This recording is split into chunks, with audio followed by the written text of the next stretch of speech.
अंत में अमेरिका की दवा मत खाइए कोई भी। बहुत अमेरिकन कंपनियां यहाँ के दवाएं बेच रही हैं, जैसे विक्स, ये अमेरिकन कंपनी की दवा है विक्स, बेनेड्रिल, और अमेरिकन कंपनी की दवाएं हैं। एली लिली एक बड़ी अमेरिकन कंपनी है, जॉनसन एंड जॉनसन एक बड़ी अमेरिकन कंपनी है, प्रॉक्टर एंड गैम्बल, ये सब दवाएं बेचने आए हैं, धंधा करने। इनकी दवाओं पे कभी भरोसा मत करिए, क्योंकि जो दवाएं वो यहां बेच रहे हैं वो दवाएं अमेरिका में बंद हैं 20 साल से, और गवर्नमेंट ऑफ अमेरिका ने उनको पॉइजन डिक्लेयर किया। वो दवाएं यहां पर धड़ल्ले से बेच रहे हैं। आपको अमेरिका की सबसे खतरनाक जो दवा दी जा रही है आजकल, वो हार्ट पेशेंट को दी जा रही है। आप में से किसी को भी भगवान ना करे हार्ट अटैक आए, लेकिन आ गया तो आप जाएंगे डॉक्टर के पास। आपको मालूम है कि एंजियोप्लास्टी ऑपरेशन आपका होता है। एंजियोप्लास्टी ऑपरेशन में एक स्प्रिंग डाली जाती है आपके शरीर में, उसको स्टंट कहते हैं। ये अमेरिका से आता है, और ये स्टंट जो अमेरिका से आता है उसका कॉस्ट ऑफ प्रोडक्शन $3 के आसपास है, और यहां लाकर वो 2.5 लाख रुपए में बेचते हैं। ऐसे लूटते हैं आप। और एक बार हार्ट अटैक में एक स्टंट डालेंगे, दूसरे में दूसरा। डॉक्टर को कमीशन है, इसलिए वो बार बार कहता है एंजियोप्लास्टी कराओ, एंजियोप्लास्टी कराओ। आप मत कराइए। फिर आप बोलेंगे क्या करें। मैं आपको बहुत दावे से कह रहा हूं ये बात, एक डॉक्टर की हैसियत से, क्योंकि मैं होम्योपैथी डॉक्टर भी हूं। कभी भी स्टंट का ऑपरेशन आज तक किसी को सफल हुआ नहीं, सक्सेस हुआ नहीं। कारण क्या है? आपकी जिस वाहिका में स्टंट डाला जाता है नली में, वो स्टंट इतना बड़ा है, नली में यहां उन्होंने फिक्स कर दिया, तो स्टंट के आगे और पीछे फिर ब्लॉकेज हो जाए और सेकंड हार्ट अटैक फिर आएगा। तो फिर वो कहेंगे दूसरा स्टंट लगवा लो, और इसी चक्कर में आपकी जिंदगी निकल जाएगी, लाखों रुपए लूट के ले जाए। तो आप बोलेंगे जी क्या करें। मेरा आपको विनम्र विनती है कि आपको कभी भी एंजियोप्लास्टी का खतरा हो तो आप ऑपरेशन तो मत कराओ। क्या करें फिर? जिंदगी बचानी है तो आप एक सरल उपाय करो। वो मेरा नहीं है, भारत देश के महान व्यक्ति का उपाय है। वो व्यक्ति का नाम था बागभट्ट। उन्होंने 3500 साल पहले लिखा एक पुस्तक में जिसका नाम है अष्टांग हृदय, और एक पुस्तक है अष्टांग संग्रह। 7000 सूत्र उन्होंने लिखे हैं बीमारियों को ठीक करने के लिए। उसका एक सूत्र है कि कभी भी हृदय घात अगर है, हृदय को घात हो रहा है, तो जान लीजिए कि रक्त में एसिडिटी बढ़ी हुई है। एसिडिटी समझते हैं? अम्लता। एक अम्लता होती है पेट की और एक होती है रक्त की। पेट की अम्लता बढ़े तो आपको आग जलेगी पेट में, एसिडिटी हो, आप कहेंगे आग जल रही है, खट्टी खट्टी डकार आ रही है, मुंह से पानी आ रहा है। फिर और ज्यादा हो तो हाइपर एसिडिटी होगी। यही पेट की अम्लता जब रक्त में चली जाती है तो रक्त अम्लता होती है, और रक्त अम्लता में आए तभी हार्ट अटैक होता है। इसके बिना हार्ट अटैक होता है। ये आयुर्वेद का सबसे बड़ा सच है जिसको कोई डॉक्टर आपको बताता नहीं, क्योंकि इसका इलाज बहुत सरल है। इलाज क्या है? बागभट्ट जी कहते हैं कि रक्त में अम्लता अगर बढ़ गई है तो ऐसी चीजों का उपयोग करो जो क्षारीय है।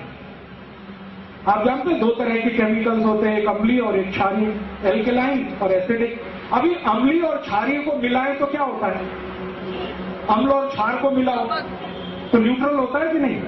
तो बागभट्ट जी कहते हैं कि रक्त में अम्लता बढ़ी हुई है तो क्षारीय चीज खाओ तो रक्त की अम्लता न्यूट्रल हो जाएगी, माने हार्ट अटैक की जिंदगी में संभावना खत्म हो जाएगी। ये है कहानी। तो आप पूछोगे जी कौन सी क्षारीय चीज है जो हम खाएं? आपके रसोई घर में सवेरे से शाम तक इतनी चीजें हैं जो क्षारीय ही है। अगर उन्हीं को खाना शुरू करो तो हार्ट अटैक ना आए, और कभी आ जाए तो दोबारा आने का चांस ना। क्या क्षारीय चीज है? सबसे ज्यादा क्षारीय चीज आपके घर में है दूधी। दूधी है ना, सब्जी के रूप में आप खाते हैं। इससे ज्यादा क्षारीय कोई चीज ही नहीं। तो दूधी का रस पियो रोज निकाल, या कच्ची दूधी खाओ। स्वामी रामदेव जी कहते हैं कि नहीं, दूधी का रस पियो। दूधी का 3.25 लाख लोगों को ठीक कर दिया उन्होंने दूधी का रस पिला, और उनमें हजारों डॉक्टर हैं जिनका खुद हार्ट अटैक होने वाला था। वो दूधी का रस पी के आते हैं, क्योंकि मैं हरिद्वार जाता हूं रामदेव जी के यहाँ, तो हजारों डॉक्टर इस देश के वहां जाते हैं, चुपचाप दूधी का रस पीते, 3-3 महीने 4-4 महीने, आके फिर क्लिनिक पे बैठ जाते। वो बताते नहीं हम कहाँ गए थे, वो कहते हम न्यूयॉर्क गए थे, जर्मनी गए थे ऑपरेशन करने, वो रामदेव जी के वहां गए थे।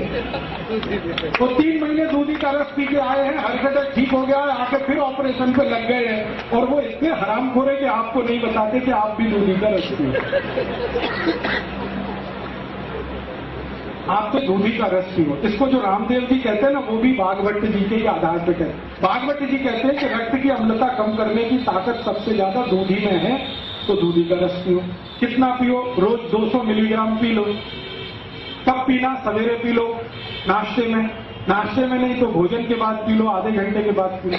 और दूधे के रस की और ज्यादा क्षारपन बढ़ाना हो तो दूसरी क्षारीय चीज हमारे घर में है, वो है तुलसी। तुलसी बहुत क्षारपन है, तो तुलसी का रस मिला दो। और एक तीसरी चीज है, वो क्षारीय है, उसका नाम है पुदीना। पुदीने का रस उसमें मिला दो। और एक क्षारीय चीज है अपने घर में, काला नमक। और एक है सेंधा नमक। ये काला और सेंधा नमक क्षारीय है, लेकिन बाजार से जो आता है ना आयोडीन युक्त, ये अम्लीय है। ये आयोडीन युक्त नमक के चक्कर में मत फंसना। काला नमक खाओ, नहीं तो सेंधा नमक। तो सेंधा नमक ले लो, थोड़ा दूधी का रस ले लो, थोड़ा तुलसी का रस ले लो, पुदीने का रस ले लो, कोथिंबीर का रस भी क्षारीय है। ये सब क्षारीय मिला मिला के रोज पियो। 3 महीने में आपका ब्लॉकेज निकल जाएगा, अम्लता कम हो जाएगी, 2.5-3 लाख रुपए फालतू खर्च होने से बच जाएंगे। और जो बच जाए तो गौशाला को दान कर देना, तो गौशाला का भी फायदा है। डॉक्टर को देने से अच्छा गौशाला को देना। और एक दूसरी जानकारी आपको दे दूं कि रक्त की अम्लता से आपके शरीर में 48 रोग आते हैं। 48। उसमें से पहले नंबर का रोग है जिसका नाम है हार्ट अटैक। दूसरे नंबर का एक रोग है, ये भी रक्त की अम्लता का ही रोग है, उसका नाम है डायबिटीज। तीसरे नंबर का एक रोग है, ये भी रक्त अम्लता का रोग है, जिसको आप कहते हैं पैरालिसिस। चौथे नंबर का एक रोग है, वो भी रक्त अम्लता का रोग है, जिसको कहते हैं ब्रेन हेमरेज। ऐसे 48 रोग हैं जो रक्त अम्लता से होते हैं। माने रक्त की अम्लता अगर ठीक हो तो 48 रोग ठीक हो जाए। और ये अम्लता ठीक करने के लिए दूधी आपके पास है, कोथिंबीर आपके पास है, पुदीना आपके पास है, काला नमक आपके पास है, सेंधा नमक आपके पास है। और बता दूं, आप में से कोई जैन है, ये उनके लिए नहीं है, अजैन लोगों के लिए बता दूं, गाजर बहुत क्षारीय है। गाजर, भरपेट गाजर खाओ, जब तक मिले खाओ, कद्दूकस में घिस घिस के खाओ, रक्त की अम्लता सबसे कम करती। मूली रक्त की अम्लता कम करती है। गाजर है, मूली है, चुकरकंद, बीट्स जिसको आप कहते हैं, ये बहुत रक्त की अम्लता को कम करता है। जमीन के नीचे जो कुछ भी होता है, शेंगदाना, मूंगफली, ये रक्त की अम्लता को कम करती है। गुड़ रक्त की अम्लता को कम करता है। तो जितनी चीजें रक्त अम्लता को कम करती हैं वो घर में हैं। इनको आप खाते रहोगे तो 48 बीमारियों से बचे रहोगे, फालतू की दवा खाने की जरूरत नहीं। अब एक दूसरी जानकारी कि रक्त की अम्लता से जो 48 रोग होते हैं, ऐसे उल्टा भी है, रक्त क्षारीय हो जाए तो भी लगभग 25 से 30 रोग होते हैं। तो आप बोलेंगे अब इसके लिए क्या करें? अगर रक्त क्षारीय हो गया है तो अम्ल की चीजें ज्यादा खाओ, अम्लीय चीजें ज्यादा खाओ। अम्लीय चीजें क्या है आपके पास? संतरे का रस, मौसम्बी का रस, नींबू का रस, अनार का रस, ये सब अम्लीय चीजें हैं। इनको ज्यादा खाने लगो, क्षारपन ठीक हो जाएगा तो क्षारीयता की बीमारियां खत्म हो जाएगी। तो आप बोलेंगे और क्या करें? 2-3 बातें और कर लो तो अच्छा है, मैं करता हूं वो आप भी कर लो। बीमारी मत पड़ो, चक्कर ही नहीं है सारा। ये तो सब झंझट तब है जब आपकी अम्लता बढ़े या क्षारता बढ़े। आप बीमारी मत पड़ो, स्वस्थ रहो, तंदुरुस्त रहो, मस्त रहो। मैं जब आया था ना वापी, तब से आज तक कोई डॉक्टर के पास नहीं गया, 10 साल हो गए, और अगले 10 साल जाने की तैयारी नहीं है मुझे, जब तक कि कोई मुझे गोली से ना मारे और बम ब्लास्ट में ना मारे, तब तक तैयारी नहीं है। मेरी गलती से तो मैं बीमार होता नहीं, आप भी वो गलती मत करो। आप बोलोगे कि हम क्या गलती कर रहे हैं? छोटी छोटी कुछ गलतियां जो रोज हम करते हैं वो हम कर दो, बीमारी ही नहीं आए। मैंने वो बंद की है। जब से मैंने भागवत का अष्टांग हृदयम पढ़ा, तब से मेरी जिंदगी में मैंने कुछ नियम बनाए, वो आप भी बना लें। भागवत ने अष्टांग हृदयम में 10 नियम कहे हैं, जो कोई भी पालन करे तो जिंदगी में बीमार ना हो। मैं वो नियम पालन करता हूं, आप भी करें। बहुत सरल है, बहुत आसान है, कोई भी कर सकता। क्या नियम है? भागवत ने सबसे पहला नियम बताया, जिंदगी में कभी बीमार नहीं पड़ेंगे आप। वो ये कहते हैं, खाना खाने के तुरंत बाद पानी मत पियो। उन्होंने संस्कृत में कहा, भोजनांते विषमवारी, भोजन के अंत, भोजनांते माने भोजन अंते, विषमवारी, विष माने जहर, तो भोजन के अंत में पानी जहर जैसा है, ये है सूत्र। तो भोजन के अंत में पानी मत पियो। आप बोलेंगे जी कब तक ना पिए? 1.5 घंटे तक मत पियो, उसके बाद पी लो। तो आप कहेंगे बड़ी मुश्किल बात है, 1.5 घंटे कैसे रहे बिना पानी के? तो भागवत जी कहते हैं कि भोजन के तुरंत बाद कुछ पीना है तो छाछ पी लो। और कुछ पीना है तो दूध पी लो, और कुछ पीना है तो कोई फल का रस पी लो, जूस। पानी 1.5 घंटे बाद पियो। अब तो चल जाएगा। खाना खाते ही अगर प्यास लग रही है तो जूस पी लो, गिलास भर के, 2 गिलास भर के। जूस कौन सा पिए? जो सबसे सस्ता मिलता हो जिस सीजन में, सबसे सस्ता। सबसे सस्ते से मतलब है ज्यादा उत्पाद होगा तभी सबसे सस्ता होगा। आजकल जो सबसे सस्ता जूस है वो शेरडी का है, गन्ने का पियो। जब भी खाना खाओ गन्ने का रस पी लो, और थोड़े दिन के बाद संतरे का रस आ जाएगा, फिर द्राक्ष का आ जाएगा, अंगूर का आ जाएगा। तो जो रस मिलते हैं बाजार में या सीजन के फल हैं वो रस पियो खाने के तुरंत बाद, या तो छाछ पियो नहीं तो दूध पियो। रस पीने का तरीका है सवेरे पीना, छाछ पीने का है दोपहर पीना, दूध पीने का है रात को पीना। खाने के तुरंत बाद दूध पीना है, छाछ पीना, रस पीना है। सुबह खाना खाया तो जूस पीना, दोपहर खाया तो छाछ, रात को तो दूध। अगर पानी पीना है तो 1.5 घंटे बाद ही पीना। क्यों? कारण उसका यह है कि आपने जो कुछ खाया वो पेट में गया, पेट में जाते ही इसमें आग जलती है खाने का पाचन होने के लिए। उसको कहते हैं जठर अग्नि। जठर एक स्थान है जहां पर भोजन जाता है, वहां अग्नि जलती है, जठर अग्नि। इस अग्नि को जलने में 1.5 घंटा लगता है। तो जब तक अग्नि जल रही है पानी मत पियो। अगर पी लिया तो अग्नि बुझ जाएगी, अग्नि बुझेगी तो खाना नहीं पचेगा, खाना नहीं पचेगा तो सड़ेगा, सड़ा हुआ खाना सारे रोग पैदा करेगा जिनके नाम मैंने थोड़ी देर पहले लिए। इसलिए भागवत कहते हैं खाने के बाद पानी मत पियो। कर सकते, आसान है। स्वस्थ रहने के लिए तो कुछ भी कर सकते हैं। तो ये आसान नियम है। दूसरा नियम है भागवत जी का, वो ये कहते हैं कि पानी जब भी पियो घूट घूट भर के पियो, थोड़ा थोड़ा सिप सिप करके पानी पियो। गट गट गट गट गट गट पानी मत पियो। एक सिप पिया, दूसरा सिप, तीसरा सिप। क्यों पीना भाई? कारण ये है कि मुंह में बनती है लार, स्लाइवा, ये होती है क्षारीय। पेट में बनता है अम्ल जिसको हाइड्रोक्लोरिक एसिड कहते हैं। तो मुंह की लार और पेट का अम्ल दोनों मिले तो हो जाएगा न्यूट्रल। ये क्षार है, ये अम्ल है। तो पेट हमेशा न्यूट्रल रहे तो बार बार लार अंदर जानी चाहिए। तो पानी अगर घूट घूट पिए तो ज्यादा लार अंदर जाएगी। इसलिए भागवत कहते हैं पानी हमेशा घूट घूट पिए। ये पक्षी है ना, सब ऐसे ही पानी पीते। चिड़िया देखो पानी पीती है, एक ड्रॉप उठाएगी पानी का, फिर ऐसे ऐसे करेगी, फिर पिएगी। भागवत की पक्की चेली है सारी चिड़िया, बिना किसी कॉलेज में जाए वो सीखती है। आप इतने बड़े होशियार लोग हैं, आपको ये नहीं मालूम?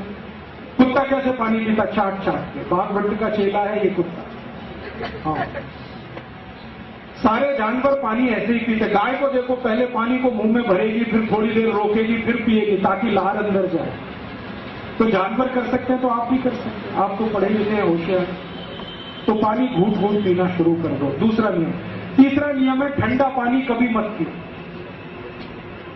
ठंडा पानी उन्होंने कैसे लिखा? ये नहीं लिखा ठंडा पानी मत पियो, उन्होंने लिखा है शरीर के तापमान से कम तापमान का पानी मत पियो, पानी ठंडा पानी मत पियो।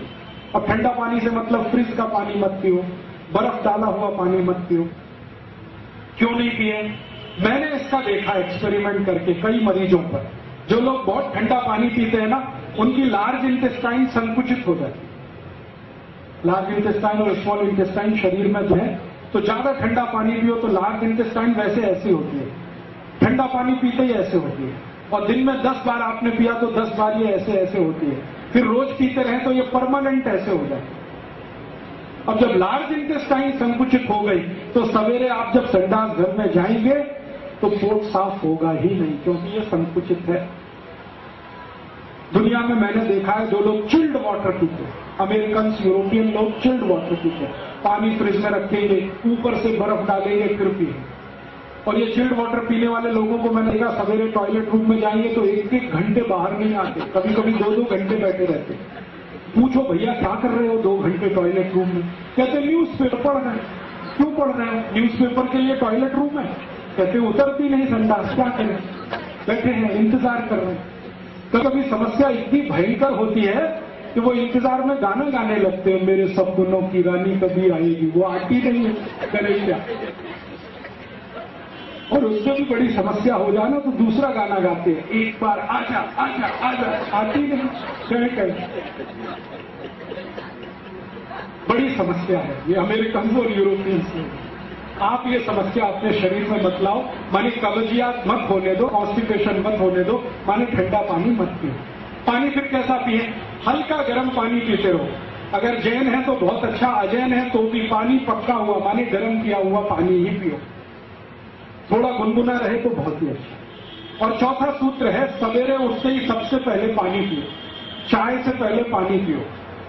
कितना पिए? 3 गिलास पी लो, बिना प्यास के पी लो, थोड़ा थोड़ा घूट घूट भर के पी लो। क्यों? रात भर आप सोए, मुंह में जो लार बनी है ये बहुत कीमती है, ये अंदर जाए तो बहुत अच्छा। इसलिए सुबह उठते ही पानी पीने का नियम। 5वां नियम है, खाने को चबा चबा के खाओ। इतनी बार चबाओ जितने आपके दांत, 32 दांत है तो 32 बार चबाओ। कोई कहेगा जी दांत ही नहीं मेरे को, अब क्या करें? तो मसूड़े हैं ना, वो दांत के जैसे ही हो जाते हैं। अगर दांत निकल गए तो मसूड़े दांत के जैसे हो जाते हैं। तो धीरे धीरे चबा के आप खा सकते हैं, ऐसी कोई तकलीफ। तो खाना धीरे धीरे चबा चबा के खाओ। 6ठा नियम है, कभी भी खड़े होकर खाना मत खाओ। 2 पाए आदमी के लिए खड़े होकर खाना वर्जित है। 4 पाए के लिए ठीक है, माने जानवर खड़े होकर खाए तो ठीक है। बुफे सिस्टम बफेलो सिस्टम है। बुफे सिस्टम में खाना मत खाइए, खड़े खड़े मत खाइए। खाना प्लेट में लेके जमीन पे बैठ के खाइए। आप बोलेंगे जी शादी में गए हैं तो क्या, एक प्लेट में खाना लेके कहीं बैठ के खाइए। तो आप कहिए दूसरे लोग हंसेंगे, हंसने दीजिए, वो मूर्ख है इसलिए हंस रहे हैं। मूर्ख लोग बहुत बार हंसते। आप जमीन पर बैठ के खाने लगेंगे, वो भी आपकी नकल देख के करने लगेंगे। तो आप बोलेंगे जी घर में तो डाइनिंग टेबल है, क्या करें, बेच दो इसको और क्या करें। कचरा सब घर में थोड़ी रखा जाता है। आपने कबाड़ कहीं से लाया और घर में सजा लिया तो कबाड़ तो कबाड़ ही है ना, वो हीरा सोना पन्ना तो नहीं होने वाला। और डाइनिंग टेबल कितने इलाके में आपने रख के कितना एरिया घेर रखा, जरा सोचो। वापी में 1 स्क्वायर फीट कितने का है? 3000 का 4000, 4000 रुपए स्क्वायर फीट के एरिया को आपने डाइनिंग टेबल से घेर के रखा है, जो बिना किसी काम का। सोचो, दुनिया बुद्धि लगाओ ना, कुछ व्यापारी बुद्धि लगाओ। इतना एरिया कवर करके रखा, इससे अच्छा डाइनिंग टेबल ना रहे तो वो एरिया का कुछ तो उपयोग होगा, बैठने में ही काम आएगा। तो आप बोलेंगे अब तो खरीद लिया डाइनिंग टेबल, अब क्या कर सकते हैं? तो मेरी बात मानो, उसके पांव काट दो डाइनिंग टेबल से तो तुरंत नीचा हो जाएगा। उसको पटरे की तरह से इस्तेमाल करो, जमीन पे बैठ के उस पे थाली रख के खाओ। जो आप बोलो घुटने नहीं मुड़ते, बैठे कैसे? कुर्सी तो चाहिए। तो कुर्सी पर बैठकर अगर खाना खाना है तो मैं एक बीच का रास्ता बताता हूं। भागवत जी ने वो नहीं कहा, मैं कह रहा हूं कि आप कुर्सी पर ऐसे बैठो जैसे सुख आसन में बैठते। आलती पालती मार के कुर्सी पर बैठ जाओ, फिर खाना खाओ। खाना खाते समय महत्व की बात है जो जाननी चाहिए, वो ये कि हमारी जो नाभि है ना, इस पर धरती का सेंटर ऑफ ग्रेविटी रहना चाहिए, नाभि पर। ये तभी संभव है जब आप जमीन पर बैठे हो। खड़े होने पर सेंटर ऑफ ग्रेविटी डायफ्राम पे आता है। नाभि पर अगर पृथ्वी का गुरुत्वाकर्षण है तो नाभि एकदम सेट रहती है, और खाना खाते समय नाभि सेट रहे तो जठर अग्नि सबसे ज्यादा प्रदीप है। इसलिए बैठकर खाना अच्छा है। फिर 7वां नियम है। 7वां नियम है कि कभी भी आप खाना खाएं तो 2 चीजें एक साथ ऐसी मत खाना जो एक दूसरे के विरोधी हैं। जैसे दूध और दही कभी साथ में नहीं खाना, उड़द की दाल और दही कभी साथ में मत खाना। 2 टूटने वाली 2 दाल जिनको द्विदल कहते हैं उनको दही के साथ मत खाना। खाना ही हो तो दही को गर्म कर लेना फिर खाना। कभी भी कांदा माने प्याज और दूध साथ में नहीं खाना।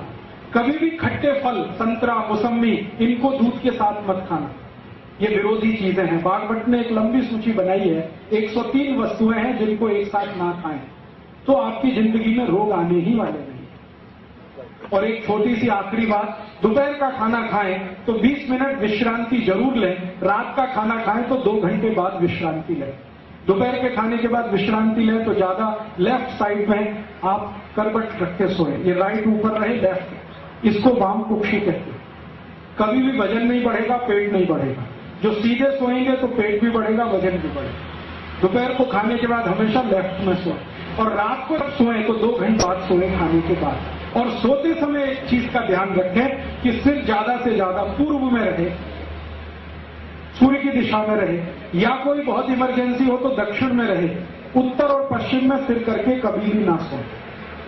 ये 10 नियम हैं, मैं पालन करता हूं, आप भी करो।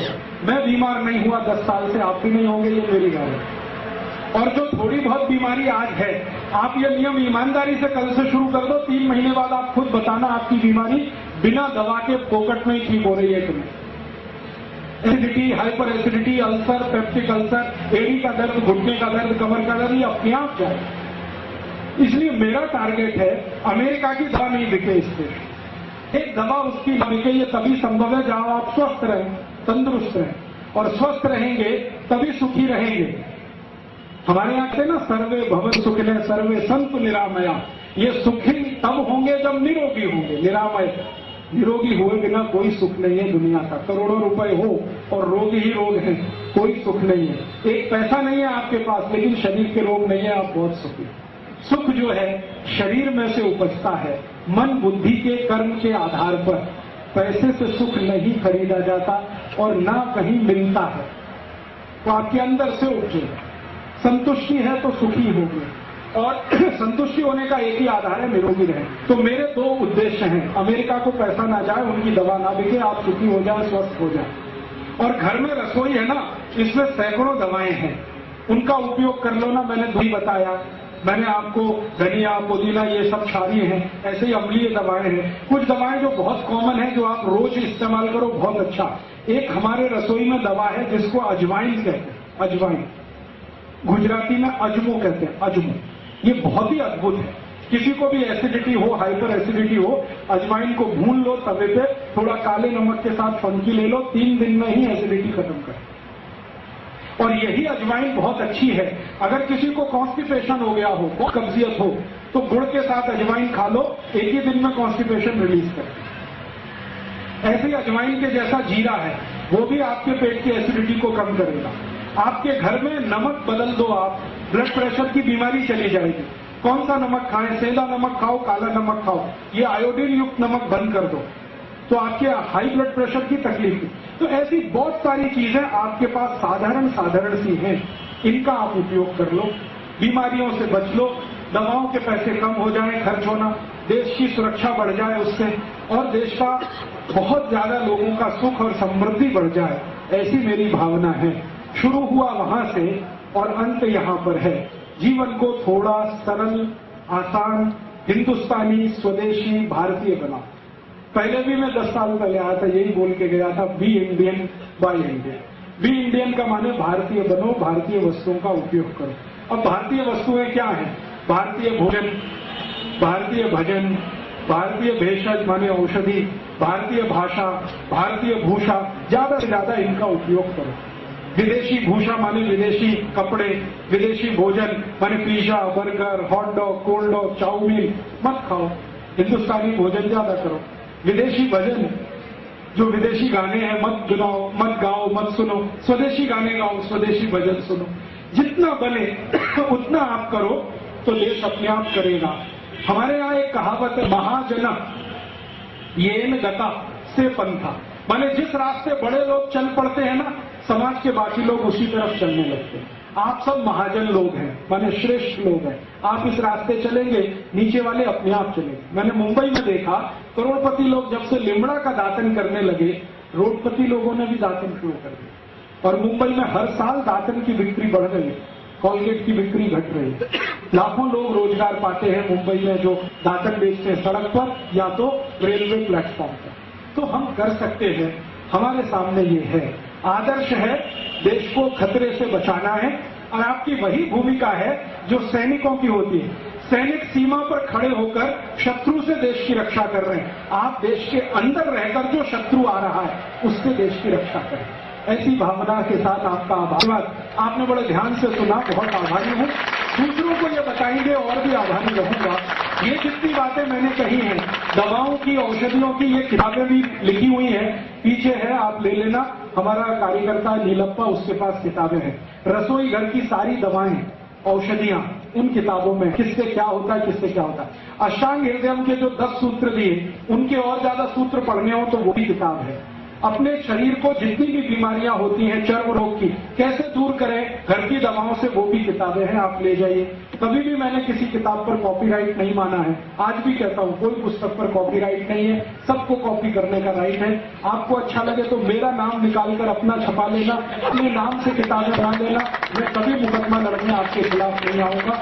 और जो कुछ मैंने बोला है इसकी सीडी भी है, पहले तो कैसेट थी, अभी सीडी है, 40 घंटे की ऑडियो सीडी है, वीडियो सीडी है। आप ले जाइए, कॉपी कर करके लोगों को बताइए, ताकि ये विचार जल्दी से फैले और लोगों तक ये दूर तक पहुंचे। तो शायद चेतना ज्यादा हो और चेतना बढ़ेगी तो देश जरूर बेहतर होने वाला है, आजादी बचने वाली है, सभ्यता और संस्कृति रहने वाली है।